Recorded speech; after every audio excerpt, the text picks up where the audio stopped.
एक सिंपल सा सवाल है, इंडियन रेलवेज के ट्रैक्स 130 किलोमीटर पर आवर के लिए अपग्रेड हो चुके हैं और ट्रेन्स पहले से ज़्यादा पावरफुल हो चुकी है, फिर भी ट्रेन्स स्लो लगती क्यों है? एक ट्रेन जो 130 किलोमीटर पर आवर के लिए डिज़ाइन हुई है, उसी ट्रेन को 700 किलोमीटर कवर करने में 12 to 14 आवर्स क्यों लग जाती हैं? स्पीड गया कहाँ, पावर गया कहाँ? और फिर वो सीन, ट्रेन टाइम पे निकली होती है, सब नॉर्मल चल रहा होता है, अचानक ट्रेन बीच जंगल में रुक जाती है। ना स्टेशन होता है, ना सिग्नल होता है, ना प्लेटफॉर्म होता है। आप सोचते हो ड्राइवर कहीं चाय पीने तो नहीं चले गए? नहीं, ट्रेन रुकने का वजह ड्राइवर नहीं होता है, ट्रेन रुकने का वजह सिस्टम होता है। पर हम क्या करते हैं, ड्राइवर को गाली देना स्टार्ट कर देते हैं। आज हम समझते हैं ट्रेन आखिर रुकती क्यों है। नाम बोरिंग है, डेडिकेटेड फ्रेट कॉरिडोर, पर आइडिया डेंजरस है। सिंपल शब्दों में अलग रेलवे ट्रैक्स बनाए गए हैं सिर्फ फ्रेट ट्रेन के लिए, पैसेंजर ट्रेन की एंट्री नहीं। Same country, same Indian railways, पर दो अलग अलग सिस्टम है। एक सिस्टम जहां सिर्फ फ्रेट ट्रेन चलता है और एक सिस्टम जहां सिर्फ लोग सफ़र करते हैं। सवाल ये नहीं है कि DFC क्या है, सवाल ये है इसकी ज़रूरत क्यों पड़ी। इंडियन रेलवेज का सबसे बड़ा प्रॉब्लम है मिक्स्ड ट्रैफिक। सेम ट्रैक पर चलती है express train, passenger train, local train, heavy freight train. अब थोड़ा नंबर समझते हैं। पैसेंजर ट्रेन का वेट लगभग 600 to 1000 टन्स होता है और फ्रेट ट्रेन का वेट लगभग 4000 to 7000 टन्स तक होता है। मतलब आप समझो फ्रेट ट्रेन 5 to 7 टाइम्स ज़्यादा हैवी होता है compare to passenger trains. Old railway tracks का एक्सल लोड 20 टन के आसपास है। DFC ट्रैक्स का एक्सल लोड 25 टन है। ये बिल्कुल ऐसा है जैसे मैराथन रनर और जिम बॉडी बिल्डर को सेम रेस में डाल दिया हो। अब बताओ पेस का कंट्रोल किसके पास होगा? एक गोल्डन रूल याद रखना, ट्रेन स्पीड से नहीं टाइम से चलती है। पैसेंजर ट्रेन एक ब्लॉक सेक्शन को 6 to 7 मिनट्स में क्लियर करती है और वही ब्लॉक्स को, वही सेम सेक्शन ब्लॉक को heavy freight train 15 to 20 minutes लेती है। ट्रैक सेम है, सिग्नल सेम है, पर टाइम डबल। इसलिए जब फ्रेट ट्रेन पहले आ जाती है, वो सिर्फ ट्रैक ऑक्यूपाई नहीं करती है, वो टाइम को भी ऑक्यूपाई करती है, वो बहुत ज़्यादा टाइम ऑक्यूपाई करती है। और रेलवेज टाइम के हिसाब से ही तो चलते हैं। एक चीज़ जो पैसेंजर कभी नहीं देखता, जब ट्रेन जंगल में रुकती है, ड्राइवर बस विंडो से बाहर देख रहा होता है, डिसीजन उसके हाथ में होता ही नहीं। डिसीजन आता है रेलवे के कंट्रोल रूम से। कंट्रोल रूम में एक स्क्रीन होती है जिसमें पूरी लाइन दिखती है, कौन सी ट्रेन कहाँ है, कौन सा ब्लॉक ऑक्यूपाइड है, कौन सा ब्लॉक फ्री है। पैसेंजर को लगता है ट्रेन रुक गई, कंट्रोल रूम के लिए मतलब होता है आगे जगह ही नहीं है।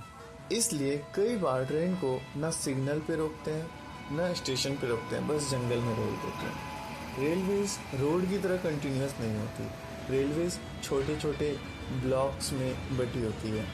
रूल सिंपल है, एक ब्लॉक में एक टाइम पे सिर्फ एक ट्रेन होती है। पैसेंजर ट्रेन 6 to 7 मिनट्स में निकल जाती है, फ्रेट ट्रेन 15 से 20 मिनट ले लेती है। अब फ्रेट पहले घुस गई तो पैसेंजर ट्रेन के लिए ब्लॉक ओपन नहीं होता, चाहे इंजन 130 किलोमीटर पर आवर का हो, चाहे 160 किलोमीटर का। जब ब्लॉक बंद है, सब जीरो। पैसेंजर पूछता है स्टेशन के अंदर क्यों नहीं रुकी, स्टेशन के बाहर क्यों रुकी? क्योंकि स्टेशन के अंदर रुकने का मतलब होता है प्लेटफॉर्म ब्लॉक, और एक प्लेटफॉर्म ब्लॉक हुआ तो 3 से 4 ट्रेन का शेड्यूल गया। इसलिए रेलवे प्रीफर करती है बाहर रुको, अंदर मत घुसो। पैसेंजर को लगता है प्रॉब्लम है, रेलवेज के लिए ये डैमेज कंट्रोल होता है। सोचो एक बिजी मेन लाइन है, एक फ्रेट ट्रेन पहले एंटर करती है, उसके पीछे एक एक्सप्रेस ट्रेन, एक मेल ट्रेन, एक पैसेंजर ट्रेन, तीनों फास्ट है, पर अब स्पीड का कोई मतलब नहीं, ट्रैक आगे से ब्लॉक्ड है। अब रिजल्ट क्या होता है, एक्सप्रेस ट्रेन स्लो हो जाती है, मेल ट्रेन को लूप लाइन में भेज दिया जाता है और पैसेंजर ट्रेन को रोक दिया जाता है। रेलवे डेटा बोलता है एक freight train 5 to 10 passenger train को डिले कर सकती है। मिस मैनेजमेंट नहीं, सिंपल कैलकुलेशन है। पैसेंजर बोलता है सिर्फ 10 मिनट लेट है। रेलवे सिस्टम के लिए 10 मिनट का मतलब चेन रिएक्शन है। 10 मिनट लेट होने का मतलब crossing miss, station slot miss, platform conflict, फिर डिले बढ़ता जाता है 10 to 25 minutes, 25 to 45 minutes, 45 to 60 minutes. इस प्रोसेस को कहते हैं डिले प्रोपगेशन। कब 10 मिनट का डिले 1 घंटा हो जाता है पता ही नहीं चलता। ट्रैक्स अपग्रेड हो गए, 110 to 130 किलोमीटर अलाउड है, पर रियलिटी अलग है। एक्सप्रेस ट्रेन का average 50 to 60 kilometre per hour और पैसेंजर ट्रेन का average only 35 to 40 kilometre per hour, half भी नहीं। क्यों? अनप्लान्ड स्टॉप्स, स्टेशन के बाहर वेटिंग, फ्रेट के पीछे स्लो रनिंग। सच ये है, जब train continuously 90 kilometre per hour चलती है, वो उस ट्रेन से फास्ट लगती है जो 130 किलोमीटर पर आवर जाकर बार बार रुकती है। पैसेंजर्स टॉप स्पीड फील नहीं करते, पैसेंजर्स एवरेज स्पीड फील करते हैं। पैसेंजर्स कहते हैं ट्रेन फास्ट है पर चल नहीं रही। मिक्स्ड ट्रैफिक को समझने के लिए इससे बेटर लाइन शायद ही कोई हो। डेडिकेटेड फ्रेट कॉरिडोर कोई छोटा प्रोजेक्ट नहीं है। इसका आइडिया प्रपोज हुआ था 2005 में, इनकॉर्पोरेशन हुआ 2006 में, कंस्ट्रक्शन स्टार्ट हुआ 2009 के आसपास। ईस्टर्न डीएफसी 2024 तक फुल्ली ऑपरेशनल हो चुका है। वेस्टर्न डीएफसी ज़्यादातर चल रहा है, फाइनल पोर्ट कनेक्टिविटी 2026 तक कंप्लीट होगी। ये रोड प्रोजेक्ट नहीं था, ये चलती रेलवे के बगल में नई रेलवे बनाना था, इसलिए इसमें इतना टाइम लग गया। अब ईस्टर्न डीएफसी समझते हैं। ईस्टर्न डीएफसी का मतलब है कोयला, और कोयला का मतलब है बिजली। कोयला लेट हुई तो power plant slow, power plant slow हुआ तो सिटी डार्क। इसलिए ईस्टर्न डीएफसी पर कोल ट्रेन्स को प्रायोरिटी मिलती है। पैसेंजर्स कभी नहीं जानता जब वो रात को एसी में सो रहा होता है, फैन चल रहा होता है, मोबाइल चार्ज हो रहा होता है, उसके पीछे एक फ्रेट ट्रेन होती है जो रात के अंधेरे में देश को बिजली दे रहा होता है। ईस्टर्न डीएफसी का काम कंफर्ट नहीं, ईस्टर्न डीएफसी का काम स्टेबिलिटी है। वेस्टर्न डीएफसी बिल्कुल अलग दुनिया है।